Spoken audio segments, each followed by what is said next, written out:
If you're running Facebook ads for the sole purpose of direct response lead generation, you might be missing an even bigger opportunity that you might have with social media. Aside from direct lead generation, Facebook ads tend to generate customers in other ways that aren't as easy to attribute. So in this video, I'm gonna help you understand that better so you can capitalize on it. A while back, one of my local clients decided that they were going to put a pause on their Facebook ad campaigns. Now, they didn't really want to, but their team was basically like, hey, we're getting all these leads from all these other lead sources. Let's pause the Facebook campaigns. Now, what they noticed when they did that is that the leads they were getting from all of their other marketing sources also suddenly started to dry up and started to decline. So what's happening there? Meta ads tend to generate leads and customers in a way that's not super easy to track. So let's look at how that's happening. So first of all, you might have people that with their personality type, they don't want to really get into your funnel. They want to do their research on your company first and make sure it's going to be a good fit for them. So they will click on your website, or they'll do a Google search for your company name. They'll read your reviews or go to your website and then maybe reach out if they think it's a good fit. And by default, it just looks like a website lead. It just looks like somebody who found you on Google. You don't necessarily automatically attribute that to Facebook. Secondly, you have people like me who might come across a really good deal or offer of some type. Maybe they're kind of procrastinators. Not that I ever procrastinate on anything. Maybe that part doesn't fit me, but they're good. They procrastinate, so they want to take a screenshot and then maybe they'll come back to it later. So I've done that before. So it's still like a potential future customer. They're just not responding right away. And thirdly, you have people who, maybe they are previous customers of yours, and maybe your company was starting to dwindle a little bit, then they remembered it and they remembered their friend Susie was just about to have her HVAC system replaced. And so now, because you re-triggered that memory, now she's more likely to refer your company. So those are just 3 examples, but we tend to see this effect a lot where when we start running Facebook ads for people, they start getting busier from their other lead generation sources. Now, you might be tempted to take that information and say, okay, well, I'm not going to run lead gen ads.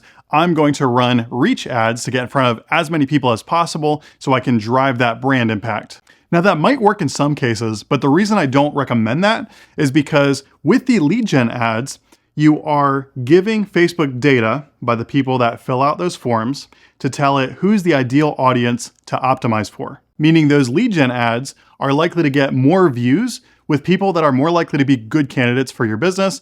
And those are the types of people that you want to create brand growth with. So if the revenue that you're generating from your Facebook ads is not just the direct leads, but also that extra brand exposure you're creating, you might want to think a little bit more carefully about what you're putting in those ads. I see all these really scammy, fake urgency types of ads that are being run, and they're designed to just get the most clicks. And then when they click, they're just designed to get the most form fills and then basically just the maximum amount of leads possible without any other real consideration. And maybe in the short term, that gets a lot of leads, albeit those do tend to be lower quality leads. It can really hurt your brand over time. If a customer recognizes your company name when they are going and Googling for an HVAC company, you don't want them to be, the first thing they remember was a really scammy ad that you ran that created these feelings of adrenaline that they didn't like. So you have some people in there, you might have some jokes in there, you have some of your best reviews in there. And that way, when people think of your company, they're remembering that connection they felt, they're remembering that, those positive feelings that they felt, making it more easy to trust you and to buy from you. So the first step is just to track what's already working.